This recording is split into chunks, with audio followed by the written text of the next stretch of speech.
تو میں نے آپ سے بتایا کہ یہ قدر جو ہے، ایک تو اسی سے لفظ قدرت بنا ہے، اور نمبر دو اسی سے کسی شے کی قدر و قیمت، اور پھر اسی کے معنی ہے اندازہ مقرر کر دینا، کسی شے کا اندازہ مقرر کر دینا، یہ قدر ہے۔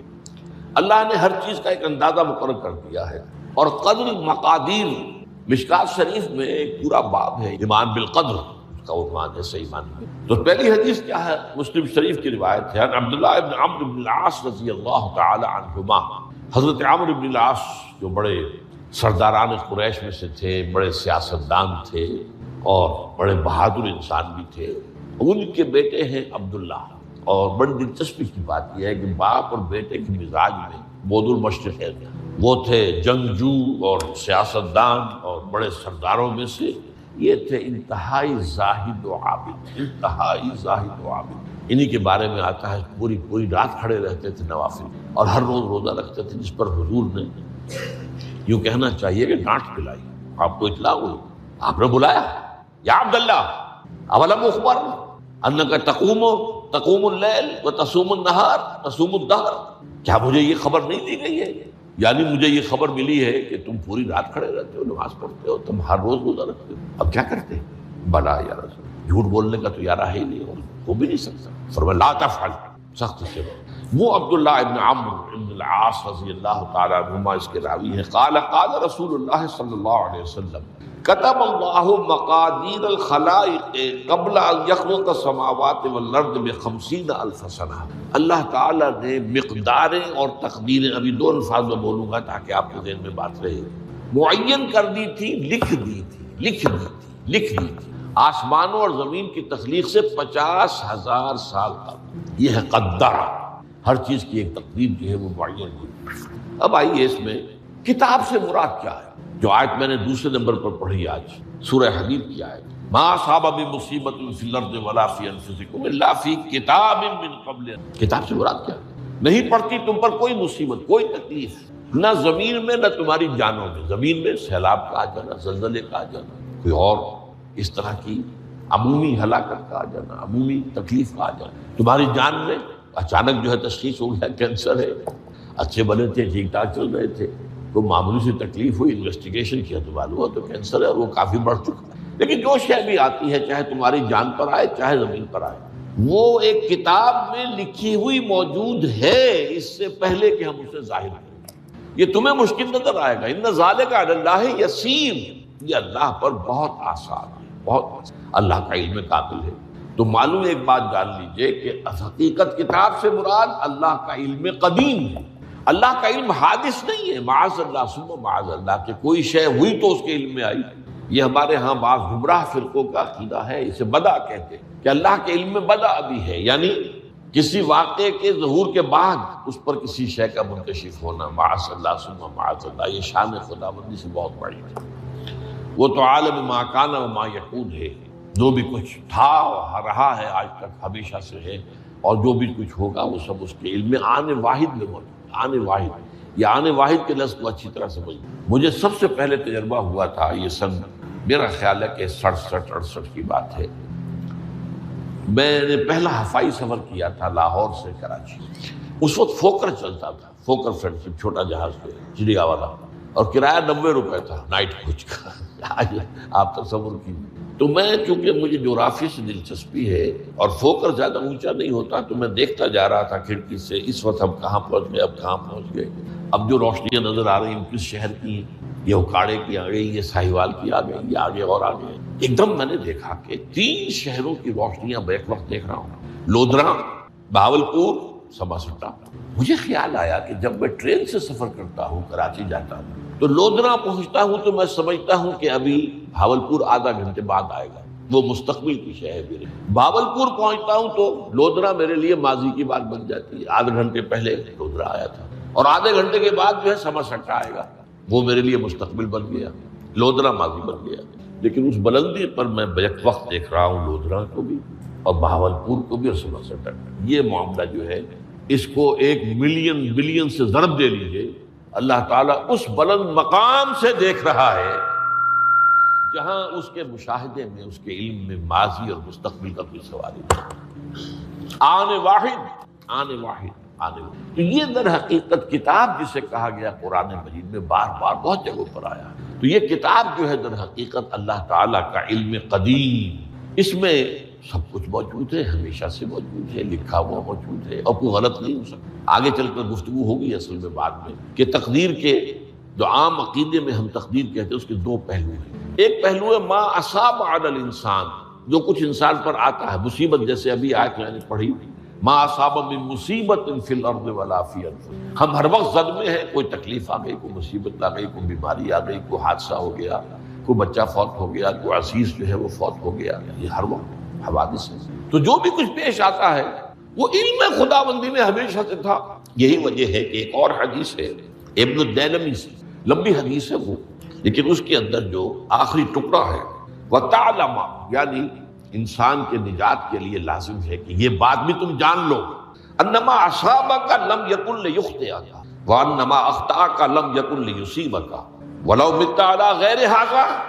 اگر تم اس کے سوا کسی صورت پر ہوگے تو جہنم میں داخل ہو جاؤ گے، دخلت النار. یہ جان لو کہ جو چیز تم پر آئی وہ آنی ہی آنی تھی. دیکھیے ہوتا کیا ہے، کاش کہ میں اگر یوں کر لیتا تو یہ نہ ہو. بس یہی ایمان بالقدر کے منافی. جو ہوا ہے وہ اللہ تعالیٰ کے ہاں تو پہلے سے طے تھا، ہونا ہی تھا. تمہاری کوئی تدبیر، کاش کہ میں اس وقت یہ کر لیتا. یہ لو، اسی لیے ایک حدیث میں الفاظ آئے ہیں ان کلمۃ لو تفتح عمل الشیطان. اس لو سے، کاش، اس سے شیطانی عمل شروع ہو جاتا. کاش کہ یہ ہو جاتا، کاش میں یہ نہ کرتا، کاش کہ ہو جاتا. تو یہ نہیں. تعلم انما اصابک لم یکن لیخطئک. تو جان لے اس بات کو کہ جو چیز تم پر آئی ہے وہ ہرگز ٹلنے والی نہیں تھی. کوئی تدبیر تم کر لیتے، کوئی کسی وقت کوئی ہیلا کر لیتے، کوئی تم قدم اٹھا لیتے، کچھ بھی کر لیتے، وہ تو آنی ہی آنی. وما انما اخطاک، جو چیز تم سے چھوٹ گئی، رہ گئی، نہیں ملی. ایک ویکنسی ایڈورٹائز ہوئی تھی، آپ نے بھی درخواست دی تھی، آپ کو نہیں ملی. اب آپ ہو کاش کہ میں نے فلاں سے سفارش کرا لی ہوتی، بس گئے. تو جو چیز چھوٹ گئی وہ چھوٹ جانی ہی تھی. اس میں قطعاً جو ہے کوئی شکل، کوئی تدبیر، کوئی سفارش، کسی طرح کا کوئی بھی ہیلا، کوئی جو ہے اس پہ کارگر نہیں ہو سکتا تھا. لم یکن لیصیبک ومت علی غیر ذالک. اگر تو اس کے سوا کسی کیفیت پر تیری موت واقع ہوئی، اگر یہ یقین نہیں ہے، یہ ہے تقدیر کا وہ مفہوم کہ جس کا تعلق ہے علامہ اصاب الانسان، جو انسان کے اوپر وارد ہو رہا ہے. اس کے ضمن میں تقدیر کا مفہوم کیا ہے کہ جو ہوا ہے وہ تو ہونا ہی. اس میں تو کسی شک و شبے کی گنجائش بالکل اللہ تعالیٰ کا فیصلہ ہے. البتہ در حقیقت ایک دوسرا پہلو ہے ما یفعل الانسان، وہ جو انسان کرتا ہے. یہاں آ کر یہ تقدیر کا مسئلہ بہت ٹیڑھا. آیا میرے اندر کوئی اختیار بھی ہے کہ نہیں؟ Do I have any free choice? یا ہر شخص پہلے سے طے ہے؟ تقدیر کا ایک عام مفہوم یہ ہے، اور اس مفہوم میں بھی بعض روایات بھی ہیں جو اس کی تائید کرتی ہیں کہ ہر چیز پہلے سے طے ہے، لکھی ہوئی. اور یہ جو حدیث ہم نے ابھی پڑھی ہے یہ گویا کہ اس کی ایک مثال ہے کہ وہ جو لکھ دیا گیا تھا، فرشتے نے لکھ دیا تھا، رحم مادر میں لکھ دیا تھا، شقی و سعید، یہ بدبخت ہے یا سعادت مند ہے. تو ایک شخص پوری عمر نیکی کے کام کرتا رہا، آخری وقت میں آ کر کوئی ایسا حادثہ پیش آ گیا کہ وہ اہل جہنم کے سے کام شروع کر دی اور جہنمی ہو گیا. یا ایک شخص ساری عمر جو ہے جہنمیوں کے سے کام کرتا رہا، آخری وقت میں آ کر کوئی ایسی توفیق ملی، کچھ ایسا معاملہ ہو گیا، توبہ کر لی اور اس نے جو ہے اہل جنت کے سے اعمال شروع کر دی ہوگی. تو یہ جو ہے علامہ اصابک کا علیحدہ بات ہے، اور علامہ یفعل الانسان، انسان کیا کرتا ہے، اس میں اس کی قدرت کتنی. اور یہ ہمارے ہاں فلسفے کا بڑا مشکل موضوع ہے، اسی کا نام ہے جبر و قدر. ہمارے اسلاف میں بھی کچھ لوگ ایسے ہیں متکلمین میں سے. دیکھیے ہمارے ہاں ایک وہ لوگ ہیں کہ جو اس پر قناعت کرتے ہیں کہ جو اللہ نے کہہ دیا اور رسول نے کہہ دیا، اس سے آگے ہم مین میخ نہیں نکالیں گے، وہ محفوظ راستے پر. لیکن بہرحال انسان کو اللہ نے ایک عقل بھی دی ہے، اور یہ عقل سوالات اٹھاتی ہے. اور جو زیادہ ذہین انسان ہوتے ہیں ان کے اندر ان کی یہ مصیبت زیادہ ہوتی ہے، لہٰذا وہ تو سوچتے ہیں، کچھ نہ کچھ غور و فکر کرتے ہیں، بات سمجھنے کی کوشش کرتے ہیں. اس میں اب ہمارے ہاں دو طبقے ہو گئے، جبریہ، قدریہ.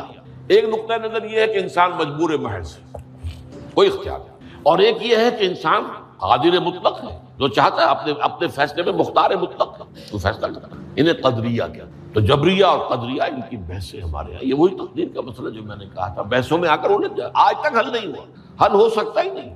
اب اس کے ضمن میں علامہ اقبال کا ایک شعر آپ کو سناتا ہوں، وہ بہت اچھا لگتا ہے، بہت خوبصورت لگتا ہے شعر ہونے کے اعتبار سے۔ تقدیر کے پابند جمادات و نباتات، مومن صرف اللہ کے احکام کا پابند، اس میں انسان سے پابندی کی نفی کر دی، وہ صرف پابند ہے اللہ کے احکام کا۔ نتیجے کے اعتبار سے تو جو یہ شعر کہہ رہا ہے جو بات وہ صحیح ہے، پابندی اصل جو ہے وہ اللہ کے احکام کا، لیکن یہ کہ تقدیر کی پابندی سے انسان بھی پوری طرح آزاد نہیں ہے، یہ سمجھ لینا کہ یہ جمادات و نباتات ہی کا معاملہ، یہ غلط ہے، یہ مبالغہ ہے۔ ظاہر بات ہے کہ شاعر جو ہے، شاعر مبالغے سے بچ نہیں سکتا، چاہے وہ علامہ اقبال ہو، کوئی بھی ہو۔ تو اسی لیے سورہ شعراء کے اندر جو عام شعراء کی جو صفات بیان ہوئی ہیں وہ آپ کے ذہن میں آ گئی ہوگی۔ مبالغہ کرتے ہیں، فی کل واد یہیمون انہم یقولون ما لا یفعلون، وہ کہتے بھی وہ کچھ ہے جو کرتے نہیں ہیں، اور یہ بات تو علامہ اقبال پر بھی چسپاں ہوتی ہے۔ بہرحال یہ شعر ذرا پھر نوٹ کیجئے، تقدیر کے پابند جمادات و نباتات، مومن صرف اللہ کے احکام کا، کوئی بات صحیح نہیں۔ انسان بہت سے اعتبارات سے مجبور ہے۔ سب سے پہلے جو ہے انسان کے اندر ایک تقدیر نوعی ہے، نوع انسان، چھوٹی سی چڑیا اڑتی پھرتی ہے، انسان نہیں اڑ سکتا۔ آپ نے ٹھیک ہے مشین ایجاد کر دی، جہاز ایجاد کر لیا، آپ دوڑ رہے ہیں 500 آدمی اور سینکڑوں من سامان لے کر جو ہے وہ جا رہا ہے، 747 ہو یا 757 ہو، یہ کر لیا ٹھیک ہے، خود نہیں اڑ سکتا۔ اب کیا کریں گے آپ؟ یہ تقدیر نوعی ہے، سپیشیز، ہر سپیشیز کے لیے اللہ نے ایک اندازہ مقرر کر دیا ہے، اس اندازے ہی میں رہے، اس سے باہر نہیں جا سکتے۔ پھر ایک تقدیر شخصی ہے۔ اب دیکھیے تقدیر شخصی کیا ہے؟ بعض اوصاف و صفات ہمیں وراثتاً ملتے ہیں، we have no choice۔ پہلے بھی یہ بات مانی جاتی تھی، آج جو ہے ذرا سائنٹیفک انداز میں ہم کہتے ہیں جینز میں چلا آ رہا ہے، وہ جینز کو بدل سکتے، جو جینز بھی آپ کو ملے اپنے والدین کی طرف سے، وہ آپ کی شخصیت کا ظاہر بات ہے کہ فیصلہ کن طرز پر اس کو ڈھال دیتے، جینز ہے، پابندی ہے۔ نمبر 2 یہ کہ خاص طور پر جو گھر کا ابتدائی ماحول ہوتا ہے، ماں کی گود اور ابتدائی گہوارہ گھر کا، اس کے جو اثرات مرتسم ہو جاتے ہیں شخصیت کے اوپر، وہ بھی بڑے مستقل ہوتے ہیں، پختہ ہوتے ہیں۔ ان دونوں چیزوں کو ضرب دے دیں، hereditary factors multiplied by environmental factor, اس سے مل کر ایک شے تیار ہوتی ہے جس کو قرآن کہتا ہے شاکلہ۔ قل کل یعمل علی شاکلتہ فربکم اعلم بمن هو اہدی سبیلا، سورہ بنی اسرائیل۔ شاکلہ کسے کہتے ہیں؟ شاکلہ شکل دینے والی شے۔ آپ کو لوہا ڈھالنا ہے، کوئی خاص پرزہ بنانا ہے، اس کا پہلے سانچہ بناتے ہیں، لوہے کو پگھلا کے اس میں ڈالیں گے تو جیسا سانچہ ہوگا ویسا ہی لوہا جو ہے وہ شکل اختیار کرے، اسے شاکلہ کہتے ہیں۔ یہ شاکلہ جو ہے ہر انسان کا، اس سے باہر انسان نہیں جا سکتا، اس کے اندر سٹرگل ہوگی، اس کے اندر اس کی جد و جہد ہوگی، لیکن اس کا یہ مطلب نہیں ہے کہ اس کا کوئی فری چوائس ہے۔ فری چوائس ہے، لیکن وہ فری چوائس انہی حدود کے اندر کام کرے گا، اس سے باہر نہیں۔ اس بات کو مختلف احادیث میں حضور نے بہت خوبصورتی سے بیان کیا۔ ایک حدیث بڑی اہم ہے، بڑی اہم ہے۔ الناس کالمعادن، انسانوں کی مثال بھی معدنیات کیسی ہے؟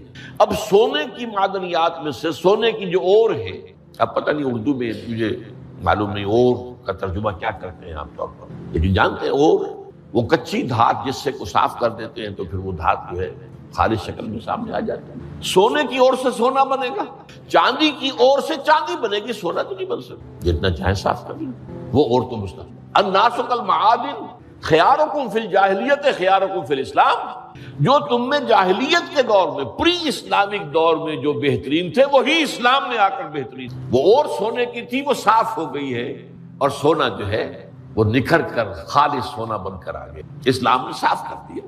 وہ چاندی کی اور تھی، اسلام نے اس کو صاف کر دیا ہے، وہ نکھر کر چمکتا ہوا جو ہے وہ چاندی بن گئی۔ لیکن یہ کہ اذا فقہوا، البتہ پھر اس میں ایک اضافہ کیا حضور نے، جبکہ ان کے اندر دین کا فہم داخل ہو، تو یہ کہ جو بہترین پہلے تھے وہی بہترین اب ہوں گے۔ اسلام لانے سے پہلے بھی بہترین ابو بکر تھے، اسلام لانے کے بعد بھی بہترین ابو بکر، حضور پر وحی سے پہلے بھی بہترین خاتون خدیجۃ الکبریٰ تھی، ایمان لانے کے بعد بھی بہترین خاتون خدیجۃ الکبریٰ۔ اور دوسری حدیث سنیے، عن ابی الدرداء رضی اللہ تعالی عنہ قال بینما نحن عند رسول اللہ صلی اللہ علیہ وسلم، اسی حال میں کہ ہم ایک روز ہم حضور کے پاس تھے، نتذاکرون ما یکون، اور ہم ذرا سوچ رہے تھے کیا کیا کچھ پیش آنے والا ہے دنیا میں، اذ قال رسول اللہ صلی اللہ علیہ وسلم، جبکہ حضور نے ہم سے ایک بات کہی، بڑی غور سے سنی، اذا سمعتم بجبل انزال عن مکانہ فصدقوہ، اگر تم یہ سنو کہ کوئی پہاڑ اپنی جگہ سے ٹل گیا تو مان لینا، وَإِذَا سَمِعْتُمْ بِرَجُلٍ تَغَيَّرَ عَنْ خَلْقِهِ فَلَا تُصَدِّقُوهُ، اور اگر تم سنو کہ کوئی شخص جو ہے وہ اپنی سرشت سے، اپنی جبلت سے بدل گیا، یہ دل سے تصدیق ہوگی تو حقیقی ایمان ہوگا، اگر دل سے تصدیق نہیں ہے، زبان سے تصدیق ہے، تو اسلام تو ہو جائے گا، ایمان نہیں ہوگا۔ بات سمجھ میں آئی؟ تو ایک ایمان کا قانونی درجہ ہے، اچھا دل کی تصدیق کی بات ایسی ہے، ہر شخص سمجھ سکتا ہے، اس کو ہم ویریفائی نہیں کر سکتے۔ آج تک بھی، آج کیا تاریخ ہے؟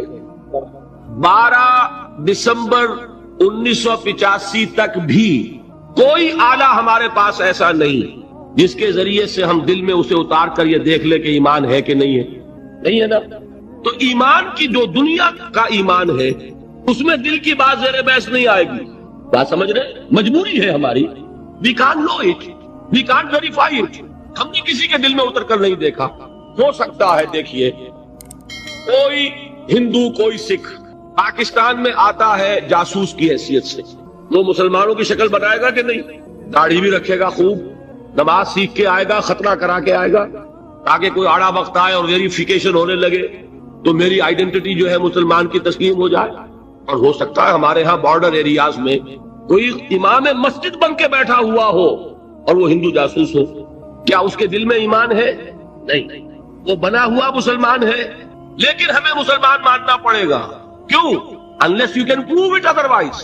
آپ کے پاس کیا ثبوت مل جائے گا تو آپ اسے پکڑ کر جیل میں ڈال دیں گے جاسوسی کے جرم میں، لیکن یہ کہ جب تک آپ کے پاس کوئی ثبوت نہیں ہے you will have to accept him as a Muslim۔ اس لیے کہ مسلمان ہونے کے لیے قانونی طور پر ایمان کا تقاضا پورا کرنے کے لیے صرف اقرار باللسان ہے، دل کی تصدیق کو اس میں ہم کہیں زیر بحث لا ہی نہیں سکتے، اٹس امپاسبل۔ یہی معاملہ اچھی طریقے سے سمجھ لیجئے، ایک شخص عین حالت جنگ میں، آج کل تو خیر دور سے ہوتی ہے ٹھاٹھا، لیکن یہ کہ وہ زمانہ جب کہ حضور کے زمانے میں جہاد ہوتا تھا، قتال ہوتا تھا، دو بدو جنگ ہے، تلوار ہے، واقعہ پیش آیا ہے بالفعل حضرت اسامہ ابن زید، جو یوں سمجھیے کہ حضور کے پوتے ہوئے۔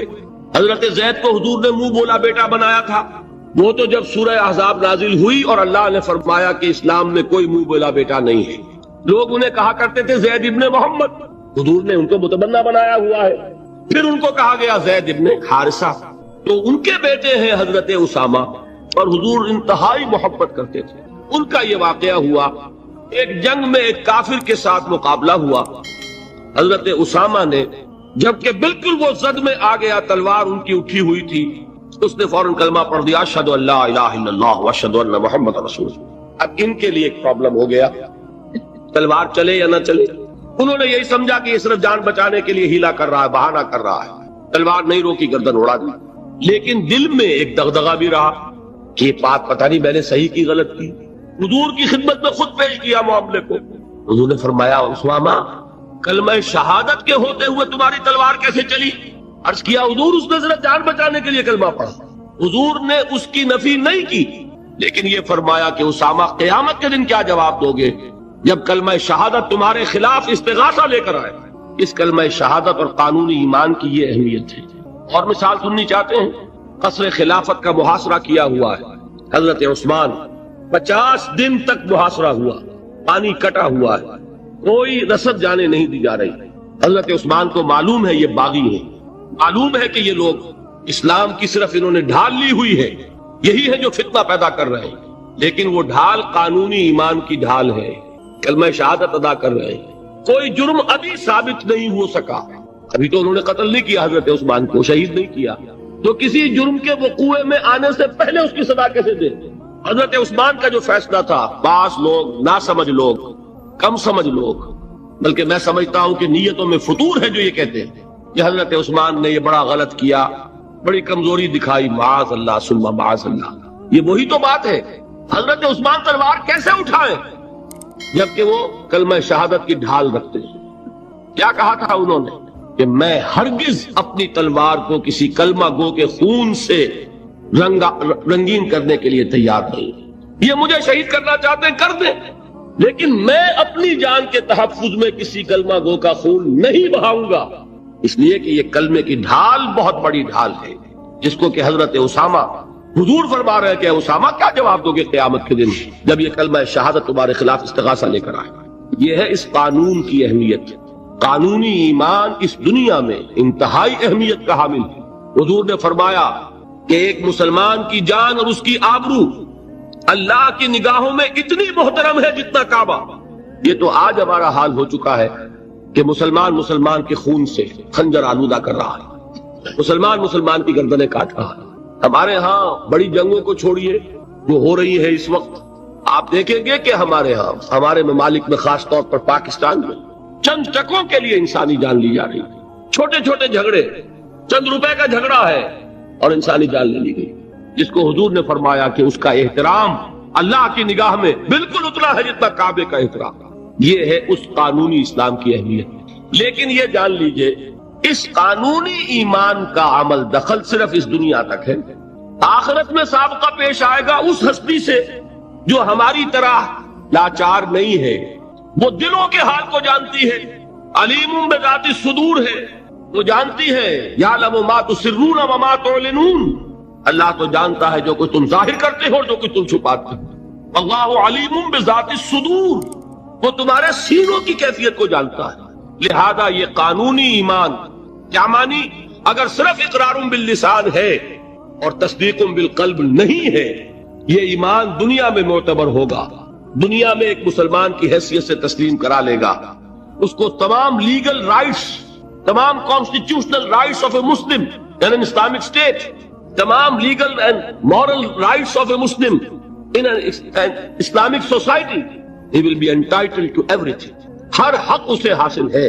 لیکن آخرت میں معاملہ ہوگا اس ایمان حقیقی کی بنیاد پر جو قلبی تصدیق کے ساتھ، تصدیق ہے تو مومن قرار پائے گا، تصدیق قلبی نہیں ہے تو مومن نہیں قرار پائے گا۔ یہ البتہ ہے اس تصدیق قلبی کے مدارج ہوں گے، یقین کی گہرائی، جیسا کہ میں عرض کر چکا، کہاں ابو بکر اور علی اور عمر اور عثمان اور طلحہ اور زبیر، کہاں سلمان فارسی، کہاں ابو ذر، کہاں ان کا ایمان، کہاں ہم میں سے کسی کا ایمان، زمین و آسمان کا فرق ہوگا۔ لیکن بیسیکلی تصدیق بالقلب ہوگا تو آخرت میں ایمان جو ہے تسلیم کیا جائے گا، اور اگر تصدیق بالقلب نہیں ہے تو دنیا میں چاہے وہ مسلمانوں کا بڑا لیڈر مانا جاتا ہو، وہ مسلمانوں کا رہنما تسلیم کیا جاتا ہو، یہاں کے سینسس کے رجسٹرز میں اس کا مذہب اسلام لکھا گیا ہو، جتنی ہی بڑی سے بڑی سند لے کر وہ چلا جائے اور آپ اس کے کفن میں بھی رکھ دیں کہ یہ دنیا میں مسلمان مانا جاتا تھا، اور مسلمان ہی نہیں مسلمانوں کا قائد اور رہنما مانا جاتا تھا،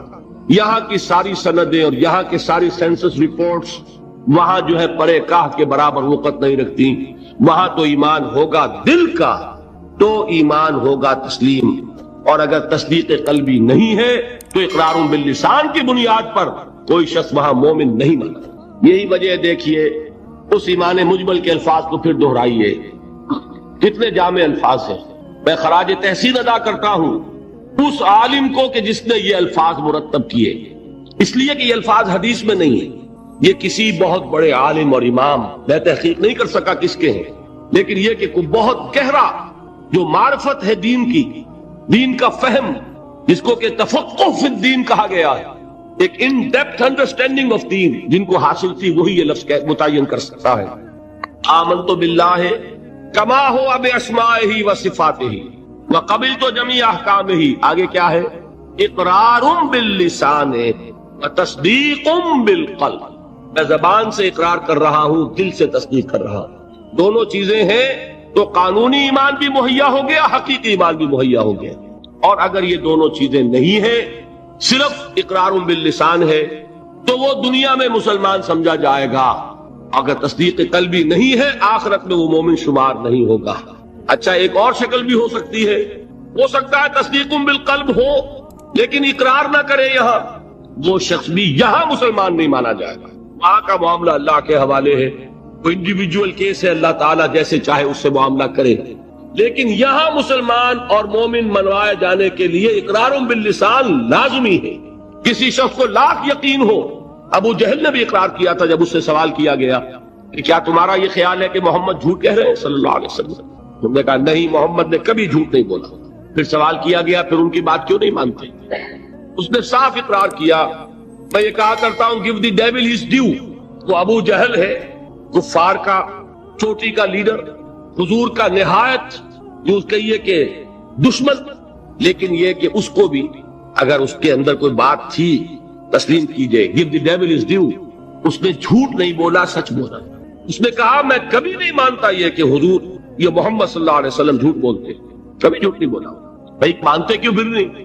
کہنے لگا کہ ہمارے اور ان کے درمیان ایک مسابقت اور مقابلہ چل رہا تھا۔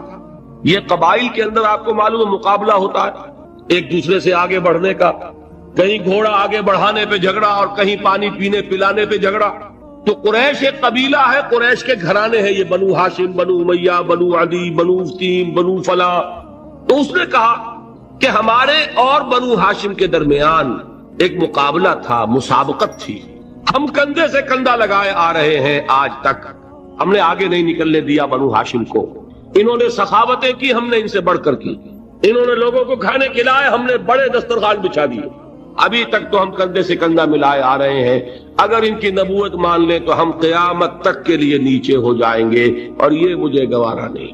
اور مثال چاہیے، قرآن کتنی مرتبہ کہتا ہے کہ یہود کے علماء حضور کو اس طرح پہچانتے تھے جیسے اپنے بیٹوں کو پہچانتے، یعرفونہ کما یعرفون ابناہم۔ ایک شخص لاکھوں میں بھی اپنے بیٹے کے پہچان میں غلطی نہیں کرے گا۔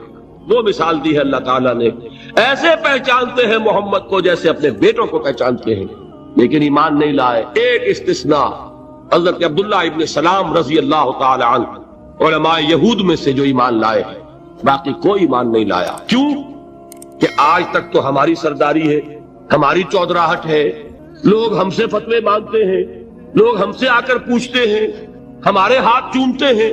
اگر ہم محمد کو مان لیں، ہماری سیادت، ہماری قیادت، ہماری چودراہٹ، ہماری مسند نشینی، یہ سب کے سب ختم ہو جائے گی، اور یہ ہمیں گوارا نہیں۔ یہ ہے اصل سبب۔ تو اقرار باللسان لازم، اور دنیا میں اسی پر دار و مدار ہے کسی کے مسلمان مانے جانے کا، لیکن تصدیق بالقلب لازم، اور آخرت میں کسی کے مومن مانے جانے کا کلیتاً دار و مدار تصدیق بالقلب۔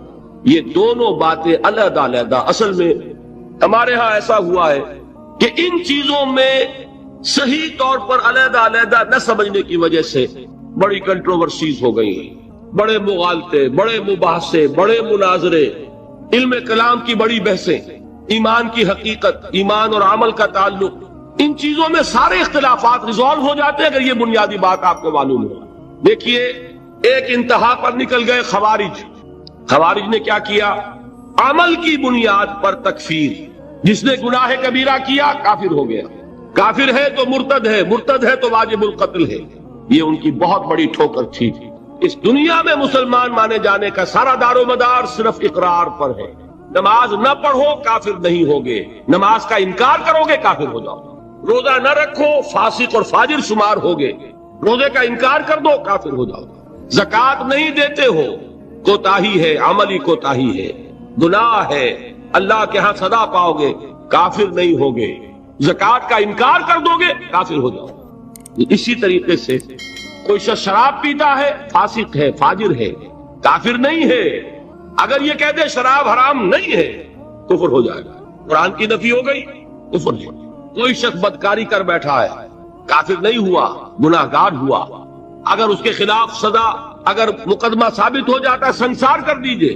حضور نے سنسار کیا، مرد کو بھی کیا، عورت کو بھی کیا، لیکن یہ کہ انہیں کافر نہیں کہا، بلکہ جنہیں سنسار کیا گیا تھا ان کے خلاف کسی نے اگر یہ جملہ بھی کہہ دیا کہ کتنا بے حیا مرد تھا یا کتنی بے حیا عورت تھی، تو حضور نے ڈانٹا، اس نے وہ توبہ کی ہے کہ اگر تمام مدینے والوں پر تقسیم کر دی جائے تو سب کی نجات کے لیے کافی ہو جائے۔ حالانکہ مدینے میں منافقین بھی بھرے ہوئے تھے۔ حضور نے فرمایا اتنی بڑی توبہ کی اس اللہ کی بندی نے، خطا ہو گئی، جذبات کے رو میں آ کر کوئی کیا نہیں کر بیٹھتا، لیکن آپ ذرا غور کیجئے، اس اللہ کی بندی کا تصور کیجئے جو خود چل کر آتی ہے، حضور مجھ سے وہ خطا ہو گئی ہے جس کی سزا رجم ہے، آپ مجھے پاک کر دیجئے، میں اللہ کے ہاں نہیں جانا چاہتی، مجھے آپ کو سزا دے کر اس دنیا میں پاک کر۔ حضور نے اپنا رخ پھیر لیا تو پھر آیا. حضور نے پوچھا دماغ خراب تو نہیں ہے؟ نہیں حضور، اس سے وہ خطا ہو گئی. اب مجبور ہو کر آپ پوچھتے ہیں حمل تو نہیں رہ گیا؟ یہ حضور رہ گیا. تو پھر اس ننگی جان کا کیا قصور ہے؟ جرم تمہارا ہے، اس کا کوئی جرم نہیں. جاؤ وضع حمل کے بعد آنا. وہ اللہ کی بندی وضع حمل کے بعد پھر حد. حضور پیدائش ہو چکی ہے، اب مجھے پاک کر. ذرا تصور کیجئے، جس کو کہا جاتا ہے وحشیانہ سزا، اور واقعہ یہ کہ اس سے زیادہ سخت موت کا آپ تصور نہیں کر سکتے. یہ کوئی الیکٹرک چیئر والی موت نہیں ہے، ایک کرنٹ گیا اور ختم ہوئے. یہ پھانسی کی موت نہیں ہے کہ ایک جھٹکا اس کے بعد انسان کو کچھ پتا نہیں رہتا. یہ آپ کو نظر آ رہا ہے کہ جسم جو ہے پھڑپڑا رہا ہے، تڑپ رہا ہے، اس کو کچھ پتا نہیں. یہ موت کے پتھراؤ ہو رہا ہو اور ایک ایک پتھر جو ہے جسم کے اندر گھاؤ ڈال رہا ہو اور خون کے فوارے چھوٹ رہے ہو اور جان اس طرح نکل رہی ہے، لیکن وہ اللہ کی بندی خود پیش کر رہی ہے اپنے آپ. وضع حمل کے بعد حاضر. حضور نے فرمایا ابھی تو اس بچے کی زندگی کا دار و مدار تم پر ہے، جاؤ ابھی دودھ پلاؤ. پھر آتی ہے، بچے کے ہاتھ میں ٹکڑا ہے روٹی کا، کھا رہا. حضور دیکھیے اب یہ روٹی کھانے لگا ہے، اب مجھے پاک کر دو. اب مجبوراً حضور سزا کا حکم دیتے ہیں، جاؤ اس کو رجم کر دو. جب رجم کیا جا رہا تھا کسی شخص کی زبان سے نکل گیا کتنی بے حیا عورت تھی. اس پر ڈانٹ پلائی ہے حضور نے صلی اللہ علیہ وسلم. اللہ کی اس بندی نے وہ توبہ کی ہے کہ اگر تمام مدینے کے لوگوں پر تقسیم کر دی جائے تو سب کی نجات کا ذریعہ بنا. لیکن جرم جرم ہے، سزا ملے گی، البتہ کفر نہیں ہے. تو جرم اور کفر، گناہ اور کفر، یہ دو علیحدہ چیزیں. مغالطہ ہو گیا. دنیا میں کسی کا مسلمان سمجھا جانا اس کے عمل پر دار و مدار نہیں ہے، بلکہ اس کے اقرار پر ہے، اقرار باللسان. دوسری انتہا پہ ہم پہنچ گئے ہوئے ہیں کہ جو کچھ بھی کریں اور صرف قانونی اگر اسلام ہے، صرف وراثتاً منتقل ہو گیا ہے، اس کی کوئی حقیقت دل میں ہے ہی نہیں، لیکن کلمہ گو ہے. تو بھائی کلمہ گو تو منافق بھی تھے، کیا کلمہ نہیں پڑھتے تھے؟ کیا عبداللہ ابن ابی کلمہ نہیں پڑھتا تھا؟ اصل شے ہے تصدیق بالقلب. حقیقی مومن اللہ کے ہاں قرار پانا وہ کلمہ گوئی پر نہیں ہے، وہ تصدیق بالقلب پر ہے. اور تصدیق بالقلب ادنا درجے میں بھی ہوگی اس کا کوئی نہ کوئی اثر عمل میں ظاہر ہوگا. یہ ایمان اور عمل صالح کا وہ تعلق ہے جس پر کہ انشاءاللہ کل بحث ہونی ہے. میں نے عرض کیا تھا 2 ابواب کل زیر بحث آئیں گے. ایمان کا عمل سے کیا تعلق ہے اور ایمان کا جہاد کے ساتھ کیا رشتہ ہے، یہ کل اور پرسوں جو ہے یہ 2 مباحث آئیں گے. اب میں ان کو یہاں چھوڑتے ہوئے آگے آخری بحث شروع کر رہا ہوں، ایمان اور عمل. ایمان کا اصل حاصل دیکھیے، جہاں سے ہم چلے تھے وہاں پہنچ گئے. ایمان کا مادہ کیا ہے؟ امن. لفظ کہاں سے بنا؟ امن سے. امن کسے کہتے ہیں؟ نچنت ہونا، بے فکر ہونا، کوئی خطرہ نہیں، کوئی خوف نہیں، کوئی رنج نہیں، کوئی غم نہیں، کوئی ملال نہیں، کوئی اندیشہ نہیں، کوئی کھٹکا نہیں. یہ ہے امن. ایمان کا اصل حاصل جو انسان کو حاصل ہوتا ہے اگر ایمان حقیقی موجود ہو، وہ امن، وہ سکون ہے، وہ اطمینان ہے. 2 اندرونی سکون، اندرونی امن، قلبی اطمینان. الا بذکر اللہ تطمئن القلوب، یہ ایمان کا اصل حاصل. میں اس کو ذرا ایک تو میں ان آیات کے حوالے سے سامنے رکھنا چاہتا ہوں. سورہ انعام کی آیت میں نے آپ کو سنائی تھی. سورہ انعام میں ایک مومن اور ایک مشرک، 2 گروہوں کو سامنے رکھا گیا. پھر سوال کیا گیا ای الفریقین احق بالامن ان کنتم تعلمون. اے ہوش مندو، اے عقل والو، ذرا سوچو امن کا مستحق کون ہے ان دونوں گروہوں میں سے؟ ایک اللہ کا ماننے والا، توحید کا ماننے والا، آخرت کا ماننے والا، رسالت کا ماننے والا. ایک مشرک ہے، منکر ہے، کافر ہے، ملحد ہے. امن کسے حاصل ہوگا؟ سوال کیا گیا اور اب جواب خود دیا گیا. الذین آمنوا ولم یلبسوا ایمانہم بظلم اولئک لہم الامن وہم مہتدون. وہ لوگ جو ایمان لائیں اور اپنے اس ایمان میں شرک کی آمیزش نہ کریں. اب اس پر ایک مکمل تقریر میری ہونی ہے، وہ جو 17 تاریخ کی آپ کو بتائی گئی. شرک کسے کہتے ہیں، شرک کی اقسام کیا ہے، شرک کی قسمیں کیا ہیں، اس کا بھی بڑا محدود تصور ہے ہمارے ذہنوں میں. بہرحال اس پورے تصور کو اس وقت اپنے ذہن میں فرض کر کے جو شخص شرک سے بچ جائے اور ایمان رکھتا ہو وہ ہے امن کا حقدار. وَهُمُ الْمُهْتَدُونَ، اور وہ ہے ہدایت یافتہ، ہدایت پانے والے. ایمان اور امن کا یہ رشتہ ہے. ایک اور حوالے سے اس کو ذہن میں بٹھا لیجئے، جب آپ نئے مہینے کا چاند دیکھتے ہیں، ہلال دیکھتے ہیں، تو کیا دعا مانگتے ہیں؟ اگر اللہ نے توفیق دی ہے، اگر آپ نے یاد کی ہے دعائے مسنونہ، کیا الفاظ ہیں؟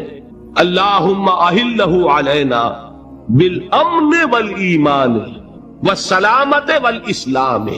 اے اللہ، یہ مہینہ جو اس چاند کے ساتھ چڑھ رہا ہے، شروع ہو رہا ہے، طلوع ہو رہا ہے، اے اللہ اس مہینے کو ہمارے لیے امن اور ایمان اور سلامتی اور اسلام کا ذریعہ بنا۔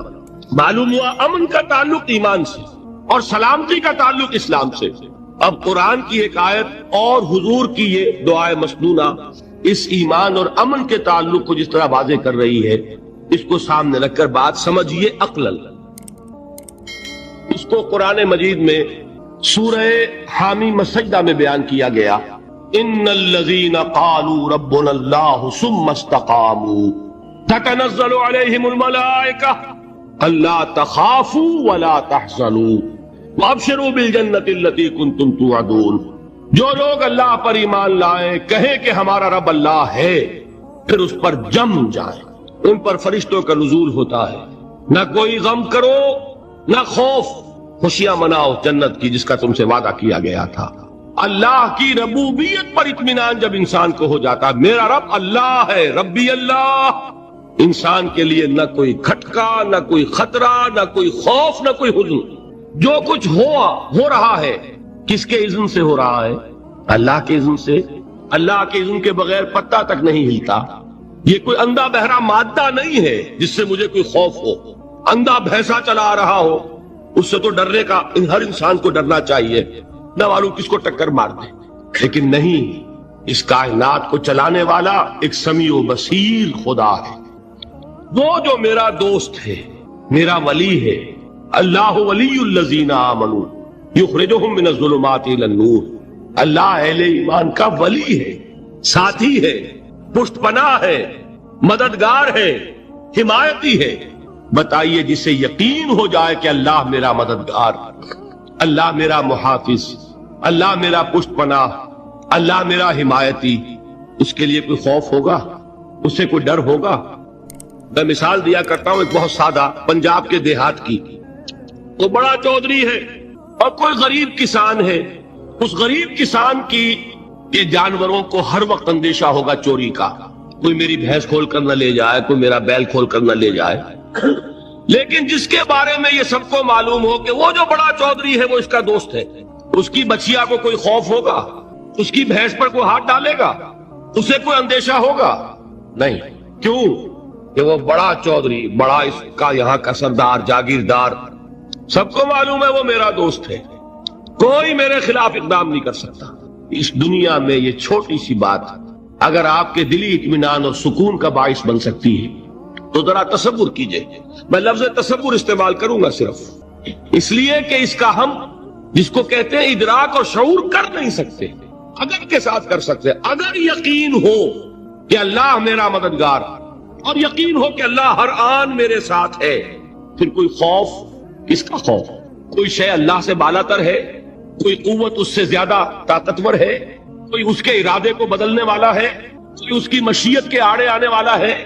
یہی بات ہے جو حضور نے فرمائی۔ یہ ایمان کا حاصل ہے لب لباب۔ کہ دیکھو اچھی طرح اس بات کو ذہن نشین کر لو، اگر تمام انسان مل کر تمہیں کوئی نقصان پہنچانا چاہے نہیں پہنچا سکتے مگر جو کچھ اللہ نے لکھ دیا ہو، اور تمام انسان مل کر تمہیں کوئی نفع پہنچانا چاہے نہیں پہنچا سکتے مگر وہ شے جو اللہ نے طے کر دی۔ آپ پھر میں کہوں گا ذرا طاری کیجئے، اسے فرض کیجئے، اسے سوچئے۔ اگر اس حدیث پر ہمارا دل ٹھکا ہوا ہو تو کسی سے ڈر ہوگا؟ یہ مجھے نقصان نہ پہنچا دے، یہ میری رپورٹ خراب نہ کر دے، یہ میری انکریمنٹ نہ رکوا دے، یہ میرا یہ نہ بگاڑ دے، یہ میرے یہ نقصان نہ پہنچا دے۔ اس کا ڈر، اس کا ڈر، اس کا خوف، اس کی خوشامد، اس کے لیے جا کر طرح طرح سے اپنی عزت نفس کو ذلیل کروانا اس کے سامنے، یہ سب کچھ کیوں کرتا ہے انسان؟ جب سمجھتا ہے کہ اس کے ہاتھ میں میرا کوئی نفع ہے، اس کے ہاتھ میں میرے لیے کوئی ضرر ہے، یہ مجھے کوئی غضب پہنچا سکتا ہے، یہ مجھے کوئی نقصان پہنچا سکتا ہے، یہ میرا کوئی کام بنا سکتا ہے، یہ میری کوئی ضرورت پوری کر سکتا ہے۔ اسی کا نام شرک ہے، جہاں آپ نے یہ سمجھا کہ غیر اللہ کے اندر کوئی طاقت موجود ہے وہی شرک ہے۔ بتوں سے تجھ کو امید ہے، خدا سے نومیدی، مجھے بتا تو صحیح اور کافری کیا ہے؟ شرک تو یہ ہے جس پر بھی تمہیں یہ خیال ہے کلمہ ہے، یہ کلمہ سوم لا حول ولا قوت الا باللہ، ذرا اس پر دل کو کبھی اگر آپ تصور کریں پھر فرض کریں دل ٹھک جائے، اس پر کوئی طاقت نہیں۔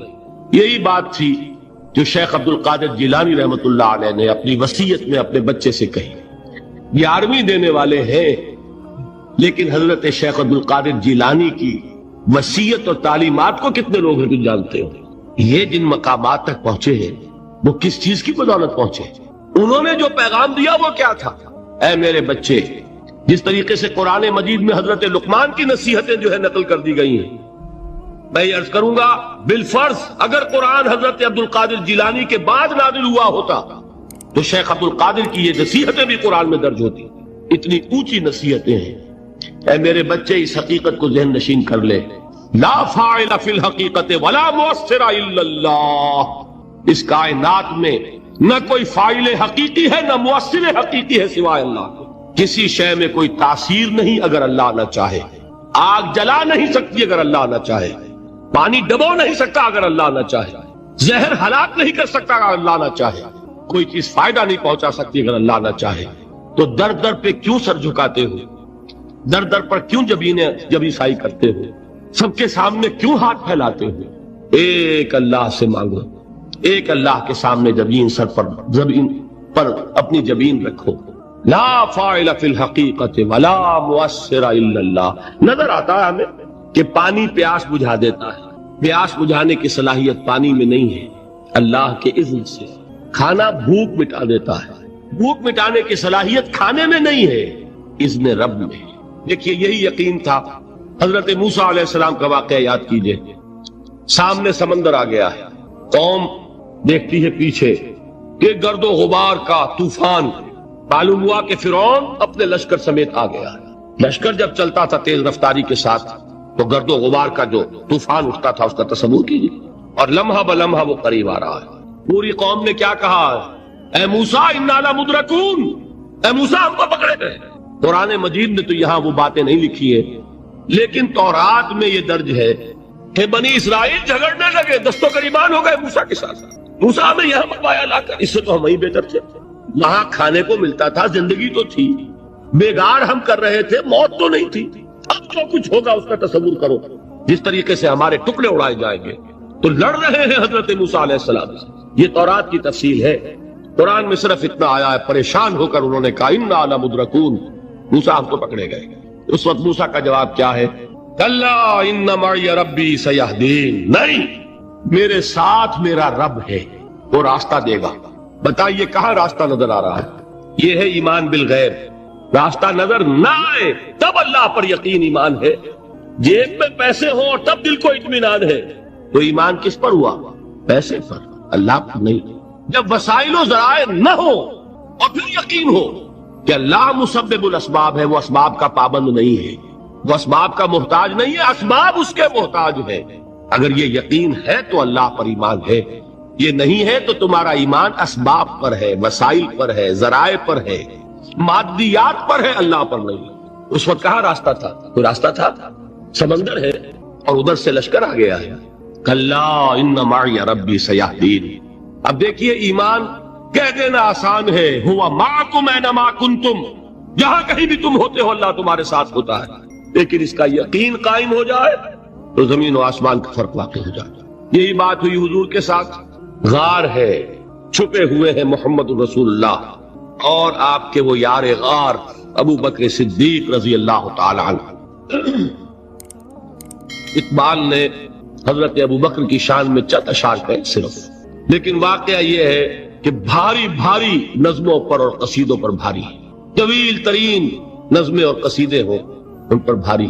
ہمت ابو بکر کی ہمت جو ہے، کشت ملت را چو ابر، جیسے بارش سے کھیتی اپجتی ہے، ابو بکر کی ہمت اور عظیمت اس امت کو اسی طرح سینچنے والی ہے۔ ثانیے اسلام و غار و بدر و قبر، وہ دوسرے تھے، اسلام میں دوسرے، پہلے کون تھے؟ انا اول المومنین، حضور فرماتے ہیں سب سے پہلا ایمان لانے والا میں، دوسرے ابو بکر۔ ویسے ہمارے ہاں یہ چلتا ہے اختلاف، حضرت علی پہلے ہیں کہ حضرت ابو بکر پہلے ہیں، لیکن اس میں بڑی خوبصورت تطبیق قائم کی ہے علماء نے، اور بہت صحیح ہے۔ چار کے بارے میں فیصلہ ہی مت کرو کہ کون پہلے، ان کی ایک عجیب تقسیم کر دی ہے۔ آزاد مردوں میں، بالغ مردوں میں سب سے پہلے ابو بکر، بچوں میں سب سے پہلے علی، خواتین میں سب سے پہلے خدیجہ، اور غلاموں میں سب سے پہلے زید ابن حارثہ۔ بڑی پیاری تقسیم ہے، یہ چاروں ہی پہلے ہیں، ہر ایک کے لیے اولیت ہے۔ اور واقعہ یہ ہے کہ اگر زمانی اعتبار سے تعین ہوگا تو پہلے خدیجۃ الکبریٰ آئیں گی رضی اللہ تعالی عنہ، کسی اور سے بات کرنے کی نوبت بعد میں آ سکتی ہے، پہلے تو اہلیہ محترمہ سے بات ہوئی، آتے ہی پہلی وحی ہوئی ہے، ابھی تبلیغ کا حکم نہیں تھا۔ کس کو بتایا واقعہ؟ ابھی اپنی نبوت کی تبلیغ کا تو حکم ہی نہیں آیا، واقعہ کس کا ہے؟ خدیجہ کا۔ جب کہا ہے کہ خشیت علی نفسی، مجھے اپنی جان کا اندیشہ ہے، تو کیا جواب دیا خدیجہ نے رضی اللہ تعالی عنہا؟ وہ صدیقۃ الکبریٰ ہے، صدیقات جو ہے خواتین ان میں چوٹی پر خدیجۃ الکبریٰ ہے رضی اللہ تعالی عنہا، اور صدیق جو مرد ہیں ان میں صدیق اکبر ہے ابو بکر صدیق رضی اللہ تعالی عنہ، لیکن صدیقات میں چوٹی۔ جب حضور نے فرمایا خشیت علی نفسی، کیا فرمایا، کیا عرض کیا، کیسے تسلی دی؟ نہیں، اللہ آپ کو ضائع نہیں کرے گا، آپ غریبوں کے ہمدرد ہیں، آپ مساکین کے تکالیف رفع کرنے والے ہیں، آپ بیواؤں کی سرپرستی کرتے ہیں، آپ مسافروں کی خدمت کرتے ہیں، اللہ آپ کو ضائع نہیں کرے گا۔ یہ یقین ہے اس خاتون کے اندر۔ خیر وہ ایک علیحدہ بات ہو جائے گی۔ میرے دل پر حضرت خدیجہ رضی اللہ تعالیٰ عنہ کی شخصیت کا بڑا گہرا نقش ہے، جو وہ کوئی اور ہی وقت اور موقع ہوا تو بیان ہوگا۔ بہرحال اقبال نے ایک مصرے میں جو چار اولیتیں جمع کر دی ہیں، ہمتیں کشت امت را چو ابر، ثانی اسلام و غار و بدر و قبر۔ اسلام میں حضور کے بعد پہلے کون؟ ابو بکر۔ غار میں حضور کے ساتھ کون؟ ابو بکر۔ بدر کی رات اللہ کا رسول سر بسجود، وہ جھاڑ، وہ گھاس پھوس کی جو جھوپڑی بنائی گئی تھی، اور وہاں تلوار ننگی لے کر پہرا دینے والا کون؟ ابو بکر۔ اور اس حجرہ عائشہ میں محمد کے بعد سب سے پہلے دفن ہونے والا کون؟ ابو بکر رضی اللہ تعالی عنہ صلی اللہ علیہ وسلم۔ وہ جو معاملہ میں سنا رہا تھا غار ثور کا، حضرت ابو بکر بھی حضور کے خیال سے لرز گئے ہیں۔ آپ کو یاد ہوگا کہ جا کر پہلے تمام جتنے سوراخ تھے انہیں بند کیا، ایک سوراخ رہ گیا تھا جس کو بند کرنے کے لیے کوئی کپڑا نہیں تھا، وہاں اپنی ایڑی رکھی ہے، تب کہا ہے حضور سے تشریف لائیے، اور اپنے زانو پر حضور کو لٹایا ہے، اور وہاں کسی موذی جانور نے کاٹا ہے، حضور کی آنکھ لگ گئی تھی، اس وقت اس بل کے اندر جو بھی بچھو ہے کیا ہے واللہ عالم، اس نے کاٹا ہے، اس کی تکلیف کی وجہ سے ابو بکر کی آنکھوں سے آنسو ٹپکے۔ یہ ترمذی اور ابن ماجہ میں حضرت انس بن مالک رضی اللہ تعالی عنہ سے روایت ہے، حضور نے فرمایا کل بنی آدم خطاؤون وخیر الخطائین التوابون، تمام بنی آدم خطا کار ہیں، خطا کار بھی نہیں، بہت خطا کار، بہت خطا کار، لیکن ان خطا کاروں میں بہتر لوگ وہ ہیں جو خوب توبہ کریں۔ غلطی ہو گئی توبہ، اور ایک اور حدیث میں آپ کو بتاؤں گا کہ یہ نہیں ہے کہ پھر کبھی وہ غلطی نہ ہو، اس وقت آپ یہ لگا لیں اپنے اوپر یہ کام میں نے نہیں کرتا، اور ایک دفعہ وہ کام چھوڑ دیں تو توبہ ہو گئی۔ پھر اگر کچھ عرصے کے بعد پھر کہیں آپ جذبات کی رو میں بہ گئے، پھر کہیں کوئی برے اثرات جو ہیں وہ پڑے، پھر غلطی کوئی بات نہیں، پھر ہو گیا تواب، اسی لیے کا بار بار توبہ۔ تو کل بنی آدم خطاؤون وخیر الخطائین التوابون۔ دوسری حدیث یہ بھی ابن ماجہ اور بہقی میں ہے، حضرت عبداللہ ابن مسعود رضی اللہ تعالی عنہ، التائب من الذنب کمن لا ذنب لہ، گناہ سے توبہ کرنے والا ایسے ہے جیسے اس نے کبھی گناہ کیا ہی نہیں، دھل جاتی ہے، تختی دھل گئی، نجر نے تختی لکھی تھی اس کو دھو دیا، ختم ہو گئی۔ ایک حدیث تو پڑھ کر میں بھی چونکا، یہ اصل میں اسلوب ہے بیان کا، بتانے کے لیے کہ تمہارے دلوں کے اندر مایوسی کا غلبہ تھا۔ مایوس اصل میں جو ہے مایوسی یہ ابلیسیت ہے، نوٹ کر لیجیے، مایوسی ابلیسیت ہی کا عکس۔ مبلس کہتے کسے جو مایوس ہو گیا، ابلیس سب سے بڑھ کر مایوس ہے وہ ابلیس، اسے معلوم میرا چھٹکارا تو نہیں ہے، لہذا میں جتنوں کو اپنے ساتھ لے کر جہنم میں جھونک دوں، یہی میری کمائی ہے، میں نے تو بچنا نہیں۔